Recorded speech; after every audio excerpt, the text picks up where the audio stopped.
오늘의 양식, 이 시간은 시편 1편을 통해서 성경의 심장이라는 제목으로 말씀을 전하겠습니다. 성도 여러분, 벌써 9월의 마지막 날입니다. 2016년도가 이제 석 달 남았습니다. 한 해를 시작하면서 하나님께서 주셨던 꿈 목록들이 잘 이루어지고 계신가요? 꿈 목록을 작성했다고 꿈이 이루어지는 것이 아니라 꿈을 말하고 꿈을 위해 기도하고 꿈을 이루기 위해 시도해야만 이루어질 수 있습니다.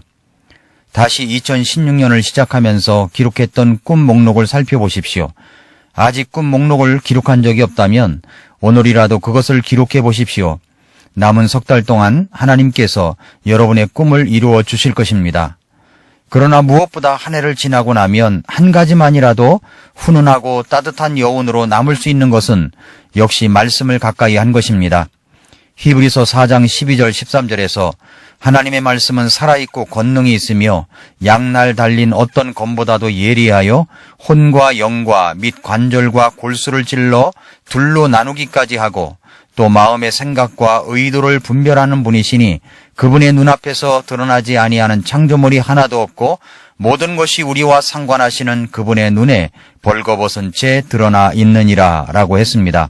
내 속을 들여다보시고 잘못된 부분을 드러나게 하시고 수술을 해주시고 싸매어 주시고 약을 발라 고쳐주실 수 있는 것은 하나님의 말씀뿐입니다.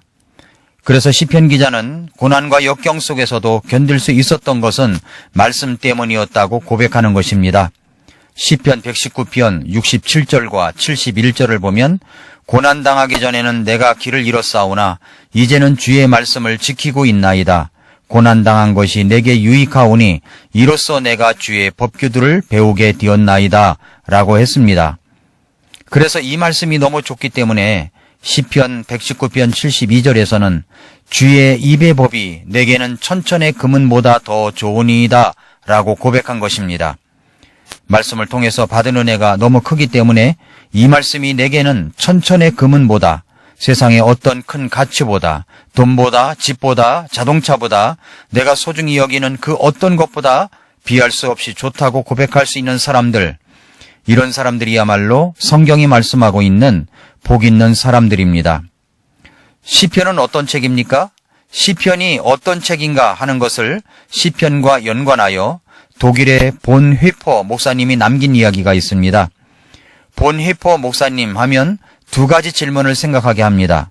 하나는 독일의 나치가 전쟁을 일으키고 있을 때 1939년 미국에 남길 거부하고 독일로 귀국한 일입니다.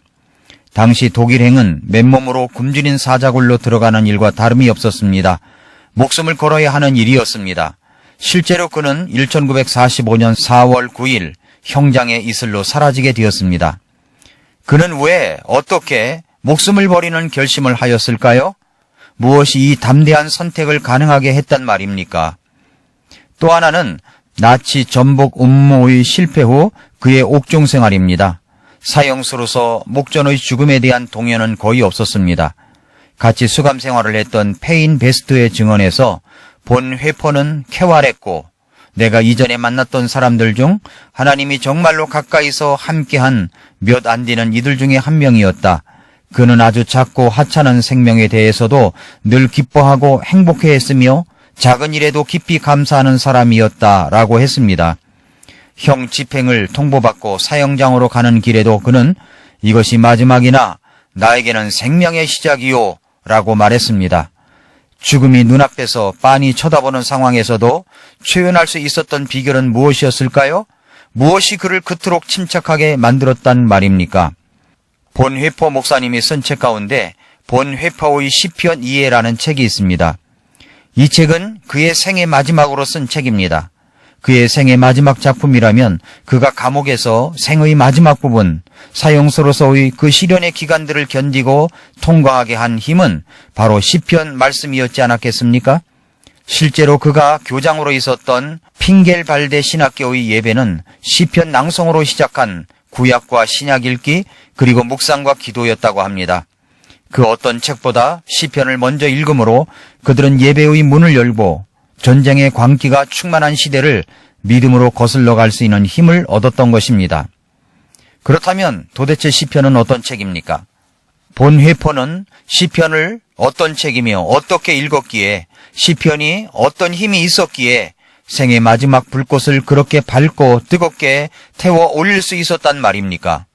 시편을 읽고 묵상하는 일은 구체적으로 어떻게 우리의 삶에 변화를 가져오는 것입니까? 시편을 읽고 묵상하는 일은 먼저 우리의 시간관을 바꾸어 줍니다. 매일 시편을 읽는 중에 우리는 과거를 돌아보게 됩니다. 그리고 미래를 소망하며 현재를 기대하게 됩니다. 다양한 방식으로 하나님의 영원과 인간의 유한함을 견주게 하고 장차 오실 왕을 기다리게 하고 이전에 베푸셨던 출애굽의 역사를 생각하게 합니다. 현재에 갇혀있는 우리의 생각을 흔들어 놓습니다. 그렇게 함으로 우리는 시간의 주인이 하나님이심과 그 하나님을 중심으로 역사를 해석하고 이해하며 새로워진 역사의식으로 미래를 소망하게 되는 것입니다. 무엇보다도 이 시편 말씀을 통해서 우리 구주 예수 그리스도를 통한 위로와 격려와 힘과 용기를 얻을 수 있는 십자가와 부활을 경험하게 되는 것입니다. 그 때문에 매일을 시편의 말씀을 묵상하고 찬양하며 나날을 시작했던 제2성전 시대의 유대인들, 그리고 예수님과 초기 크리스찬들은 고난의 시대를 견뎌낼 수 있었던 것입니다. 이제 단풍이 하나둘씩 들어가는 10월에 이 가을에 시편을 써보십시오. 시편을 필사할 전용 바인더를 사용하지 않더라도 노트 한 권을 사용해서 기록할 수 있을 것입니다. 가을엔 시편을 쓰겠어요. 누구라도 도전하세요. 이제 10월 1일, 내일부터 시작되는 것이지만 내일은 방송 설교가 나가지 않는 날이라 미리 시편에 대하여 그리고 시편 1편에 대하여 여러분에게 말씀을 전하도록 하겠습니다.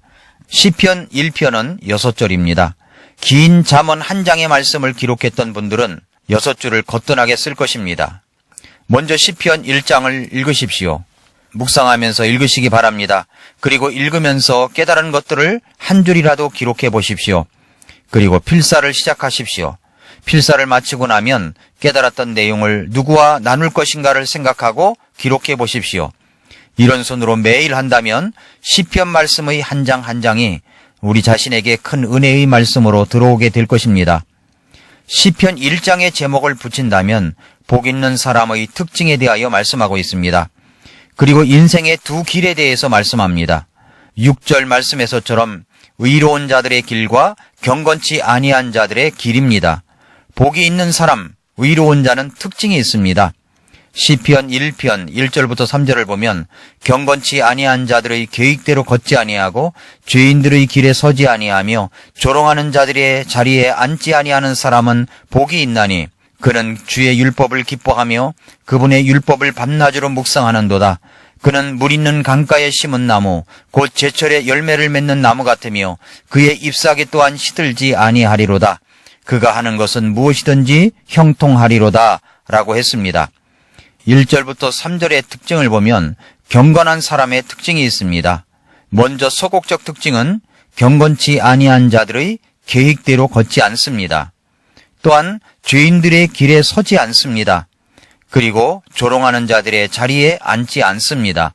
이것이 소극적 특징입니다. 걷지 않고 서지 않고 앉지 않습니다. 복 있는 사람, 의로운 길을 걷는 사람의 적극적인 특징을 말한다면 주님의 율법, 말씀을 기뻐합니다. 그 말씀을 밤낮으로 묵상합니다. 하는 일이 무엇이든지 다 형통합니다. 이것이 의로운 사람의 길, 복 있는 사람의 모습이라고 볼 수가 있습니다. 그러나 경건치 않는 자의 길을 걷는 사람의 모습은, 특징은 무엇입니까? 시편 1편 4절부터 6절을 보면 경건치 아니한 자들은 그렇지 아니하며 오직 바람에 날리는 겨와 같도다. 그러므로 경건치 아니한 자들이 심판대에 서지 못하며 죄인들이 의로운 자들의 회중에 들지 못하리니 의로운 자들의 길은 주께서 아시나 경건치 아니한 자들의 길은 망하리로다 라고 했습니다. 경건치 않는 자들은 복 있는 자들의 특징과는 정반대입니다. 그렇지 않다고 하였습니다. 경건치 아니한 자들은 1절부터 3절 말씀에 있는 것과 같지 않다고 하였습니다. 그러면 무엇입니까? 경건치 아니한 자들의 계획대로 걷습니다. 죄인의 길에 서 있습니다. 조롱하는 자리에 앉아 있습니다. 경건치 아니한 자의 결과는 무엇입니까? 심판대에 서지를 못하며 견디지 못해야 합니다. 의로운 자들의 회중에 들어오지도 못합니다. 망하게 됩니다. 파멸하게 됩니다. 구원받은 사람은 믿음으로 의롭게 된 사람들입니다. 의로운 자의 길을 걷는 사람입니다. 주님의 말씀을 기뻐합니다. 그 말씀을 밤낮으로 묵상합니다. 결과는 물 있는 강가에 심은 나무, 곧 제철에 열매를 맺는 나무 같으며 그의 잎사귀 또한 시들지 아니하고 그가 하는 것은 무엇이든지 형통한 그런 결과가 되는 것입니다. 사랑하는 성도 여러분, 시편은 구원받은 사람들에게 주어진 말씀입니다. 구원받은 사람들이 인생을 살아가다가 고난 속에 있을 때, 감당하기 어려운 일을 만났을 때, 억울한 일을 당했을 때, 용기가 필요할 때 그 모든 것을 충족시켜 줄 수 있는 말씀입니다. 복 있는 사람의 특징을 가지고 오늘도 성경의 심장인 시편 말씀을 통하여 남은 3달도 형통한 여러분들이 되시기를 축복합니다.